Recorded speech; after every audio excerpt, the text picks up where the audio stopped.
Welcome to Easy Peasy Books, From Author to Authority, the lively and engaging podcast for business professionals who've always believed they have a book in them. I'm your host, Gillian Whitney. Join me as I chat with authors and industry experts from all around the world to explore simple strategies to write, publish, and leverage your business book. Whether you're an entrepreneur, executive, or an employee, this podcast is for you.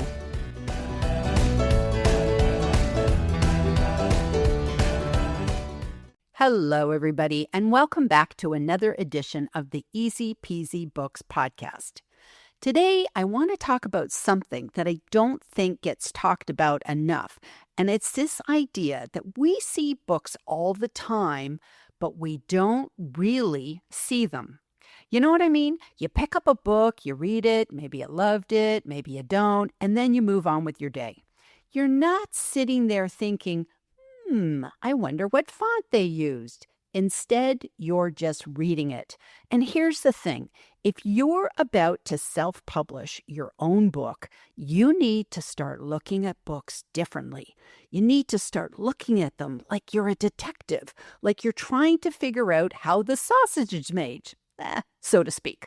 Because when you go to self-publish, you're going to be hit with so many decisions, and I mean so many, and nobody warns you about this ahead of time.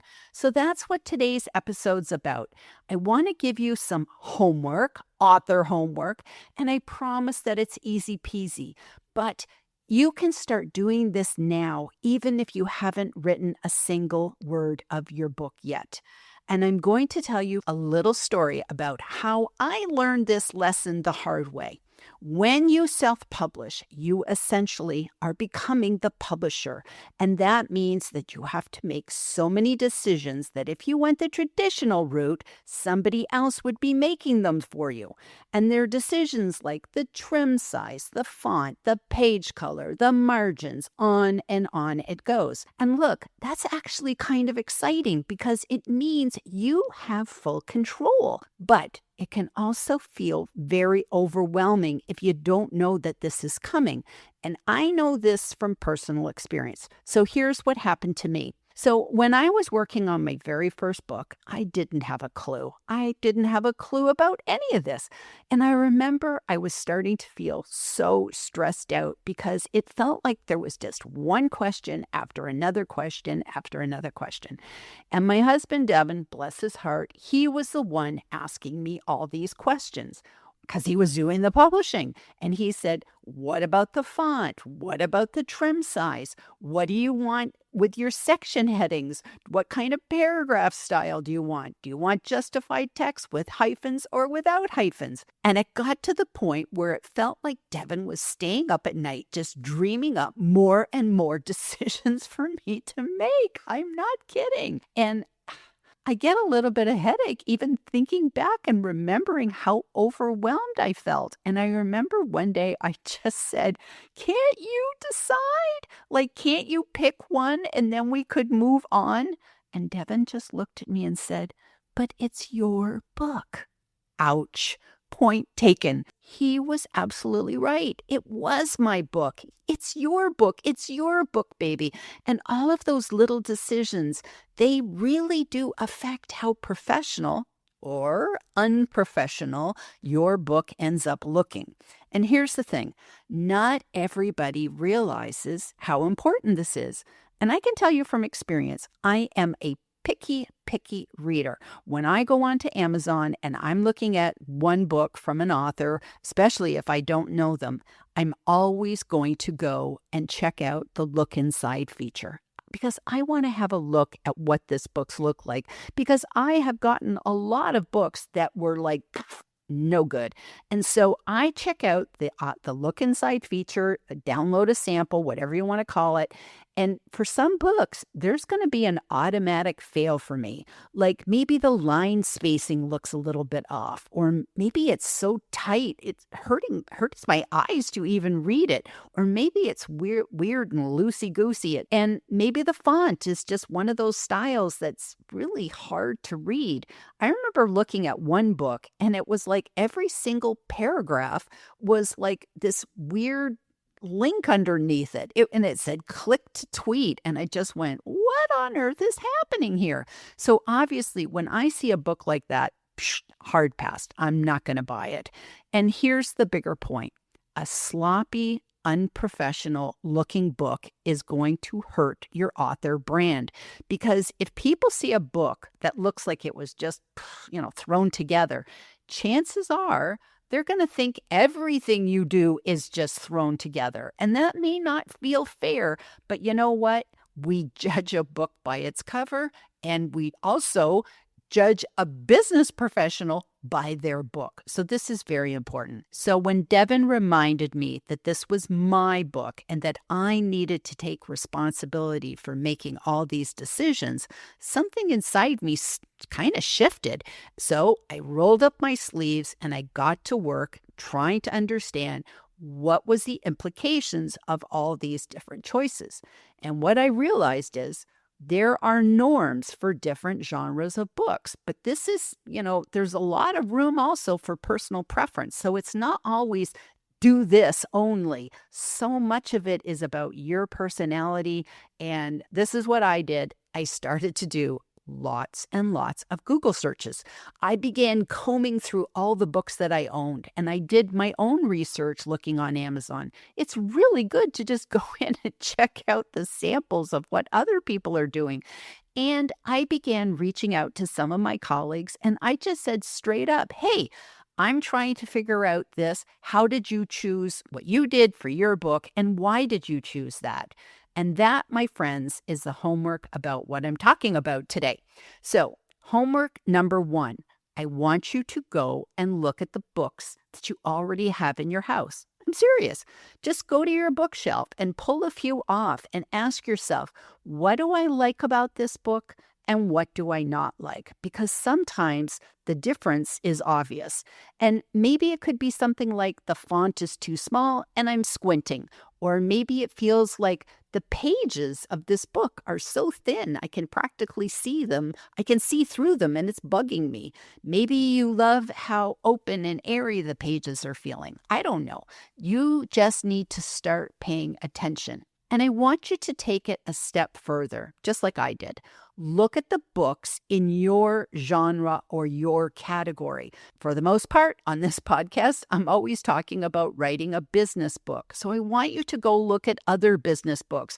Don't compare your book to a novel that's like science fiction or romance or something, because that could be totally designed a different way on purpose. So you have to look within your own genre. And here's a bonus tip straight from my own playbook.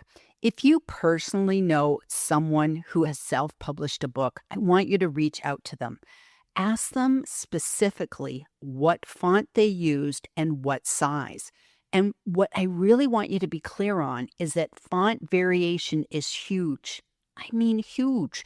2 books can say that they're using 12-point font, but if they're different font choices, styles, they're going to look completely different. One could be bigger, one could be smaller, even if it's the same point size. So don't just ask them for the number.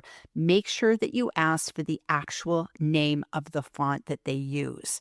And ask them one more thing. Did they use a different font for their chapter headings than they did for the main body text? Because a lot of books do that, and it's actually a really nice touch. But it's also one more decision that you probably didn't know even existed. Okay, homework assignment number 2. Here's a good one, and I love this one because it's totally free and it's sitting right there waiting for you. Go to Amazon and pick any book. Doesn't even have to be one that you own. Scroll down to the product details, and it will tell you the trim size, the dimensions of the book, and it will also tell you the page count. Now, here's a little trick. Compare those two numbers. Generally speaking, a book with a lot of pages tends to look better in a bigger trim size, and a book with fewer pages tends to look better in smaller trim size. Think about it. A tiny little book that's really thick just feels like a brick. And a giant size book that's really thin just kind of seems a little sad. So you want to pay attention to that relationship so that you can make the right decision for your own book. Now, remember that look inside feature I mentioned a few minutes ago? The one I use to judge books before I buy them? Well, this time I want you to use it on purpose. Click the look inside, sometimes it just says sample, on a few books in your category and really study the pages the way that I do. Look at the margins. Look at how the paragraphs are spaced. Look at the chapter opening pages. Remember what I said about automatic fails, line spacing that was either too tight or too loose, fonts that are hard to read on your eyes, weird little elements plopped in the middle of the page that don't seem to belong there. Train yourself to notice those things now on somebody else's book so that you don't accidentally do that to your own book. But here's the important warning. Only do this with the paperback or hardback versions on Amazon. Don't use the ebook version because the ebooks are a whole different beast. So you want to focus on the paperback or hardback. And here's why. An ebook actually reflows depending upon the device you're reading it. So whether it's a phone, a tablet, a computer, whatever, the reader actually gets to choose what font style and what font size. They can even decide if they want it to be on dark mode, light mode, green paper, tan paper, all sorts of different things. And there's no fixed layout to study because if you turn your device around, it's going to reformat for whether you're holding it, portrait or landscape. So you're really not going to learn anything useful in design by looking at the ebook. So stick to the print version for this homework. Okay. So that's enough homework for today. We're going to keep moving forward, but I just wanted you to, get an idea for that. Okay, so let's run through some of the sneaky decisions that you didn't even know were decisions, the ones that most people don't even realize until they have a Devon who will ask them all those questions. Okay, so the first thing is paragraph style. Are your paragraphs going to have a little bit of space between them? Or is the first line of each paragraph going to be indented? Both of these are totally normal. It's just going to be personal preference. Think about text alignment. Is your text going to be justified, meaning that it lines up nice and neat on both sides like a printed book? Or do you want to have it left aligned, which is a little bit more casual looking? That's again another choice. Think about hyphenation. Now, this is a small one, but it is so real.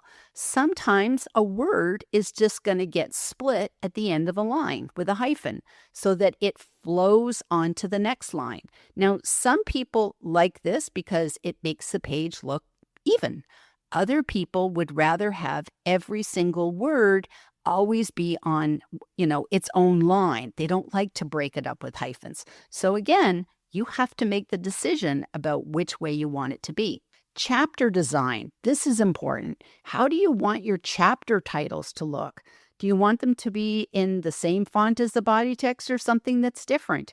And you want to think of something that goes together because you don't want to have fonts that are fighting with each other. Think about the chapter names. Do you want it to say chapter 1 with a numeral or chapter 1 spelled out as text?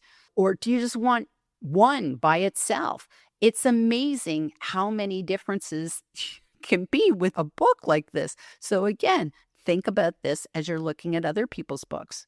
Headers and footers.